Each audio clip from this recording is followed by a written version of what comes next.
आदरणीय सभापति जी, किसी भी देश को विकासशील से विकसित की जो यात्रा होती है उसमें जन कल्याण के कामों का अपना महत्व है, लोक कल्याण के कामों का अपना महत्व है, लेकिन इंफ्रास्ट्रक्चर एक बहुत बड़ा कारण होता है, बहुत बड़ी ताकत होता है। और विकासशील से विकसित की यात्रा इंफ्रास्ट्रक्चर से गुजरती है और हमने इंफ्रास्ट्रक्चर का इस महत्व को समझा है और हमने इस पर बल दिया है। और जब इंफ्रास्ट्रक्चर की बात होती है तो ये भी जरूरी है कि वो समय सर पूरे हो, जिसकी हम कल्पना करें, योजना करें, आवश्यकता समझे, लेकिन लटके रहे तो उसका फायदा नहीं मिलता है, उससे टैक्स पेयर का पैसा भी बर्बाद होता है और देश उस लाभ से वंचित रह जाता है, अनेक सालों तक इंतजार करता है, उसका बहुत बड़ा भारी नुकसान होता है जिसको शब्दों में गिना नहीं जा सकता है। कांग्रेस के कालखंड में अटकाना, भटकाना, लटकाना ये उनका कल्चर बन गया था और उसके कारण ये राजनीति का हिस्सा था। इस प्रोजेक्ट को करने देना, नहीं करने देना, उसमें राजनीतिक तराजू रहता था। सबका साथ सबका विकास का मंत्र नहीं होता था। एक भी नहीं होता। इस कांग्रेस कल्चर से मुक्ति पाने के लिए हमने एक प्रगति नाम की व्यवस्था बनाई और उस नियमित रूप से मैं स्वयं इस प्रगति प्लेटफॉर्म के माध्यम से इंफ्रास्ट्रक्चर का प्रोजेक्ट्स का डिटेल मॉनिटरिंग करता हूं। कभी ड्रोन से भी उस एरिया की वीडियोग्राफी और लाइव इंटरेक्शन करता हूं, काफी मैं उसमें इन्वॉल्व रहता हूं। करीब करीब 19 लाख करोड़ रुपए के ऐसे जो प्रोजेक्ट अटके पड़े हुए थे किसी न किसी कारण से, राज्य और केंद्र का कोऑर्डिनेशन नहीं होगा, एक डिपार्टमेंट का दूसरे डिपार्टमेंट से कोऑर्डिनेशन नहीं होगा, फाइलों में कहीं लटका पड़ा होगा, इन सारी चीजों का रिव्यू करता हूं। और ऑक्सफोर्ड यूनिवर्सिटी ने उस पर अध्ययन किया, इस प्रगति के हमारे इनिशिएटिव पर, और बहुत बड़ा उसने अच्छा रिपोर्ट दिया है। और उसमें उसने एक बहुत बड़ा सुझाव दिया है। उसने कहा प्रगति के इनिशिएटिव के बारे में कहा है, उन्होंने कहा प्रगति के अनुभवों से सीखते हुए अन्य विकासशील देशों के पास भी इंफ्रास्ट्रक्चर के विकास में क्रांति लाने का एक मूल्यवान अवसर है। ये प्रगति को सभी डेवलपिंग कंट्रीज के लिए उन्होंने सुझाव दिया।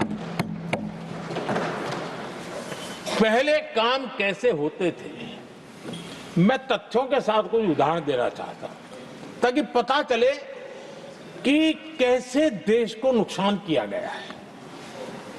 मैं ये नहीं कह रहा हूं हर कुछ एक ही व्यक्ति ने जानबूझ के किया होगा, लेकिन कल्चर डेवलप हो गया और उसका परिणाम हुआ। अब देखिए उत्तर प्रदेश में हम एग्रीकल्चर, किसान, भाषण तो बहुत बढ़िया दे देते हैं, अच्छा लगता है, भड़काने का काम करने में क्या जाता है, कोई जो इन्वेस्टमेंट तो है ही नहीं, भड़काते रहो दुनिया को, कोई काम तो करना नहीं है। उत्तर प्रदेश में कृषि के लिए एक अहम योजना थी, सरयू नहर परियोजना। सरयू नहर परियोजना 1972, सोचिए साहब, 1972 में स्वीकृत हुई थी, 5 दशक तक लटकी रही। 1972 में जिस योजना को सोचा गया, योजना बनी, फाइल पे स्वीकृत हो चुकी, 2021 में हमने आकर के इसको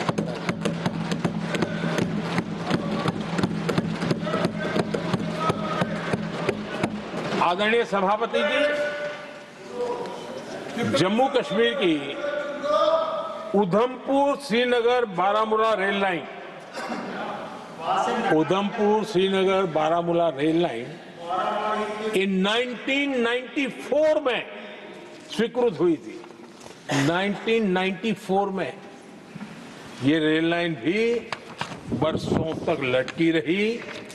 3 दशक बाद आखिरकार हमने 2025 में इसे पूरा किया।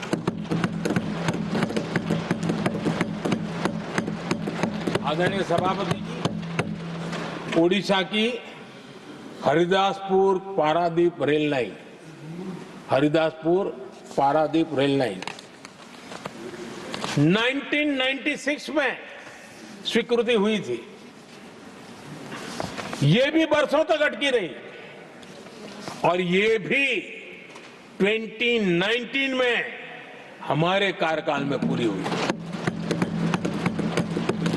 आदरणीय सभापति जी, असम का बोगीबील ब्रिज 1998 में स्वीकृत हुआ था।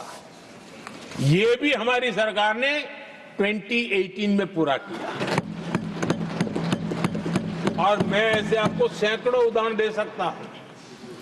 अटकाना, लटकाना, भटकाना, ये कल्चर कितने देश को बर्बाद किया है, सैकड़ों उदाहरण दे सकता हूं।